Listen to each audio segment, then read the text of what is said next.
교회가 왜 위로의 셈일까? 거기에 그렇죠. 하느님이 계시기 때문에 성모님께 내가 어려울 때는 위로를 받을 수 있겠다. 성경 말씀에는 우리한테 위로를 주는 것이 많이 있습니다. 어떤 때는 명령으로 하시고 어떤 때는 약속으로다가 해주시잖아요. 나는 행복합니다. 그대들도 행복하시오. 어디서? 하느님 행복한 순간 많은 가정 되게 해주세요. 믿습니다. 7가지 색 무지개 원리 묵주래요 당신이. 내가 속세겠지. 고집 펴가지고. 그랬더니 엄마가 아니야 나는 너 때문에 사람이 됐어. 이분은요 30대 그러니까 40이 되기 전에 혼자 됐어요. 네? 누구겠어요? 네? 누구겠어요? 저를 보는 순간 그냥 울어요. 형님 그동안 어떻게 사셨느냐고. 사랑이 없으면 안 되더라는 얘기죠. 이제 많이 웃으시면서 네. 우리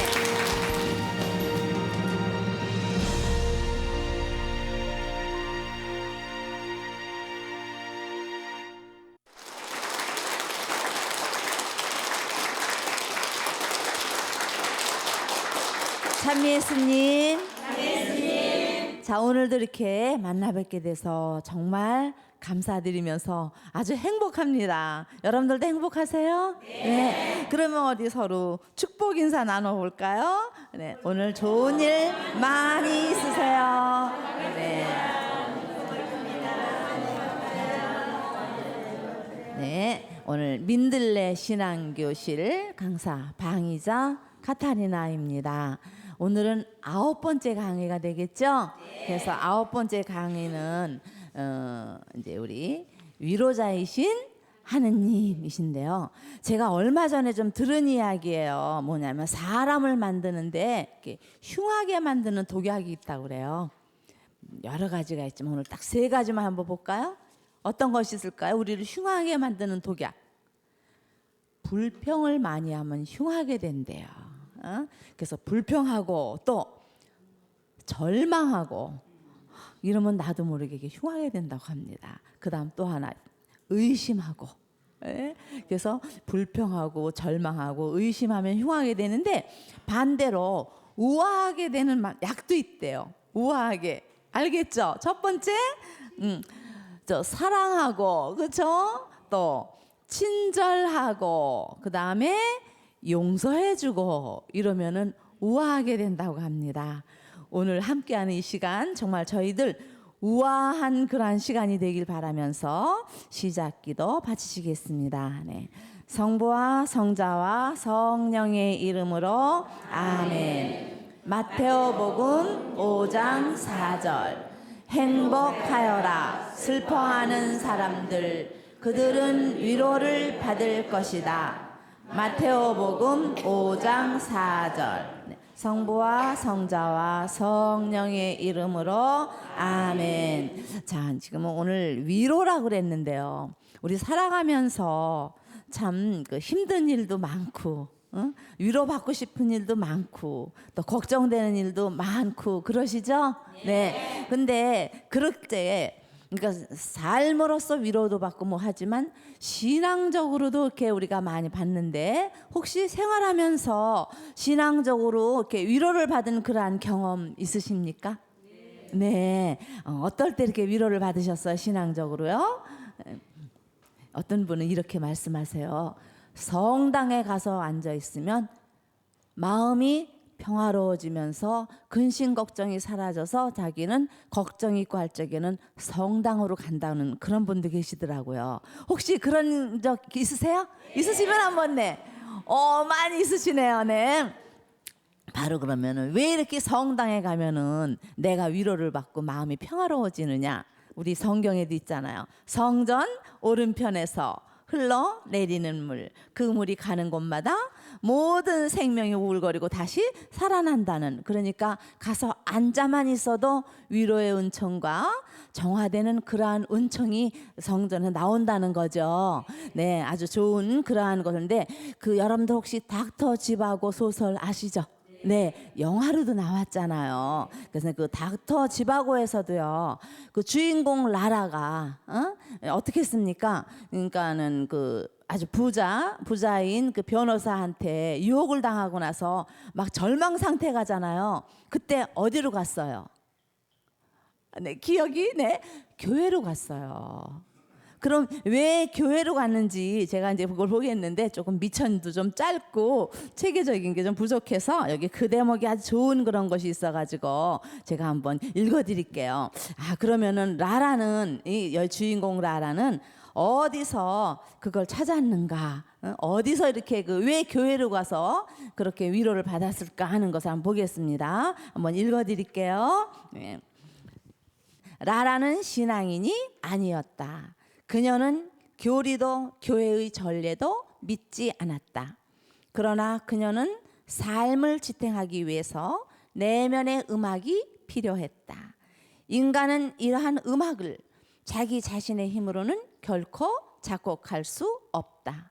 라라는 삶에 대한 하느님의 말씀 안에서 이러한 음악을 발견했다. 그래서 그녀는 교회로 갔다. 그곳에서 울 수 있었기 때문이다. 자, 이렇게 여기 이야기를 들으시고는요. 위로의 샘이 어딘가 확실히 아시겠죠? 어디였어요? 교회. 그럼 교회가 왜 위로의 샘일까? 거기에 그렇죠. 하느님이 계시기 때문에. 오늘 강의 주제도 뭐예요? 하느님은 위로자시다 라는 이런 강의 주제가 되겠습니다. 근데요, 이것은 명작이 그려낸 건데요. 요즘 우리 드라마를 보면은 그 드라마에서도 어려운 일이 생기고 힘든 일이 생기면 그 드라마에 등장하는 사람들이 어디로 가요? 네, 성당에 가가지고 네, 그래서 우리들이 보면서 아니 뭐 성당에도 안 다니는 사람이 왜 저리 가 그런 얘기 많이 하잖아요. 그래서 그럼 왜 그렇게 성당에도 안 다니는데 거리 가느냐? 그 이유는 바로 우리 인간에게는 어떤 뭐가 필요하다는 거야. 뭐가 위로가 필요한데 그 위로가 절실하게 필요할 때에 그 본능이 나온다는 거예요. 그 본능이 바로 뭐냐? 위로의 샘을 찾아가는데 그 샘이 원천이 하느님이시라는 거죠. 그래서 하느님께서는 우리를 위로해 주신다. 그렇기 때문에 우리 힘들고 위로가 필요할 때는 다 어디 가요? 응? 성당에 가서 앉아서 하느님의 그 위로를 받도록 그렇게 하겠습니다. 네. 또 어떤 분은요. 어디서 또 그 위로를 받느냐 하면은요. 우리 성모님한테서 위로를 받는다 그래요. 자, 성모님한테서 이렇게 위로 받으신 경험 있으세요?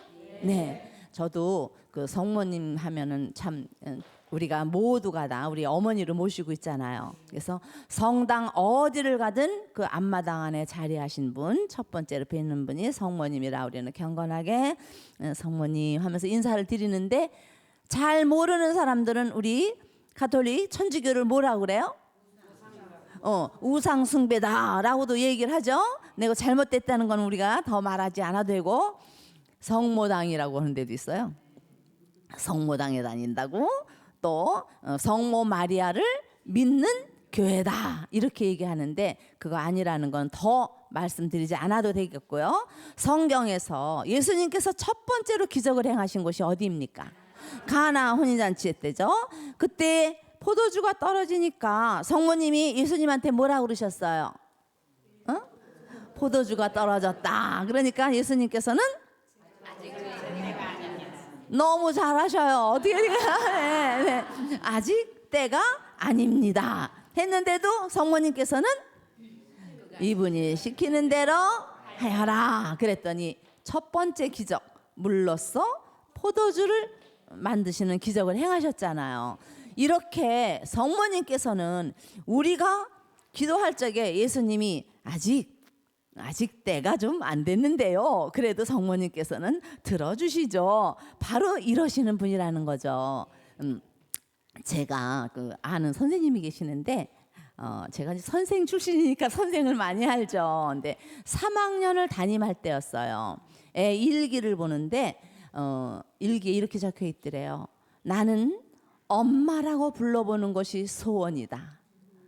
그래서 그 선생님이 마침 천주교 신자였어요. 그러니까 불러다가 날 엄마라고 부르면 안 되겠니? 그러니까 그래도 돼요? 그러더래요. 그래서 둘이는 모자지간을 맺었습니다. 그러면서 이제 이제 그 어머니의 사랑을 주고, 그리고는 이 선생님께서 성모님에 대한 말씀을 해주셨어요. 나를 낳아주신 어머니가 계시고 나는 어머니가 둘이란다 이러면서, 그러니까 어떡해요? 그러니까 이제 바로 우리 천상의 어머니 성모님을 일러주면서 성모님한테 가서 이렇게 기도하고 힘들 때 위로받고 하자고 그랬더니 이 학생이 거기에 힘을 입었어요. 그래가지고 그렇게 아주 착실한 천주교 신자가 되면서 수사님이 되셨습니다. 그래가지고 지금은 수도원에서 고아들을 돌보시는 그러한 사목을 하고 계세요. 네, 정말 그 어머님의 위로로다가 훌륭한 그 일이 됐잖아요. 우리가 아는 교황님 요한 바오로 2세님께서도 어머니가 일찍 돌아가셨잖아요. 그래서 그 폴란드의 그 언덕에는 야스나고라에 그 검은 성모님을 찾아가서 자기 위로를 많이 받아가지고 전 세계에서 사랑받는 그러한 교황님이 되셨다는 거죠. 네, 그래서 우리 성모님께 내가 어려울 때는 위로를 받을 수 있겠다 하는 말씀을 올리겠습니다. 자, 또 우리는 어디서 또 이렇게 우리가 위로를 받는지요? 많이 받고 계십니다. 그렇죠? 네, 저는 이제 말씀으로 위로를 받는 그걸 한번 좀 말씀드리고 싶어요. 그 성경 말씀에는 정말 알다시피 우리한테 위로를 주는 것이 많이 있습니다. 뭐냐? 내 너를 지켜주리라. 그랬으니까 야, 나를 지켜주실 거야. 뭐 두려워하지 마라. 어떤 때는 명령으로 하시고 어떤 때는 약속으로다가 해주시잖아요. 그래서 이 말씀을 가지고 얼마나 그 큰 위로로 산 분이 계시냐면은 그 미국의 대통령 링컨 대통령이 계시는데, 미국을 가보니까 비디오 가게마다 이 링컨 대통령의 비디오가 그냥 되어 있더라고요. 근데 이분이 잡고 위로를 가신 말씀이 시편 34편의 5절이라고 그러죠. 그거 한번 읽어드릴게요. 네. 주님을 찾았더니 내게 응답하시고 온갖 두려움에서 나를 구하셨네. 찾았더니 응답해 주시고 구했더니만 나한테 두려움을 해서 없애줬다는 이런 그 말씀을 항상 잡고 있으면서 모든 일을 하셨다고 합니다. 그런데 저는 그 학생들을 가르칠 적에요. 이 링컨 대통령이 요 말씀도 자 위로를 받고 잡고 계셨지만 또 하나 링컨 대통령이 가지고 가신 것이 황금률이에요. 황금률. 내가 바라는 대로 남에게 해주어라. 이거거든요. 그래서 학생들을 요 말씀하고 접목을 시킵니다. 그러면은 자, 링컨 대통령이 가장 하신 일 중에서 훌륭한 일이 뭐니? 그러면 애들이 뭐라 그러게요? 노예를 해방시켰다는 거래요. 그러면 링컨 대통령이 왜 그렇게 노예를 해방시킨 줄 아니? 그러면은 널 가만히 있어요. 뭐 여러 가지 생각들을 하는 중에 링컨 대통령이 성경 말씀에서 이 황금률, 내가 바라는 대로 남에게 해주라, 이 말씀을 꼭 붙들고 그렇다면은 생각한 것이 나는 노예가 되기 싫다 라고 생각하면서 노예를 해방시키는 데에 많은 힘을 들였단다 그랬는데, 걔네들한테 이제 막 때려가지고 말썽 부리는 애들이 오거든요. 그러면은 자, 그렇다면은 너는 네가 한 행동 중에서 나는 무엇을 어떻게 했으면 좋겠는가 한번 우리 링컨 대통령처럼 한번 말을 만들어 봐라. 그러면은요, 이렇게 때린 애는 이렇게 얘기해요. 나는 매 맞기 싫다. 그러므로 남을 때리지도 않겠다. 이런 얘기가 나와요. 네. 또 이제 그 인사를 잘 안 해가지고서는 이제 그 관계가 나빠진 학생은요, 나는 예절 바른 것이 좋다. 그러므로 나도 예절 바르게 생활하겠다. 또 도둑이 남의 도벽을 해가지고 하는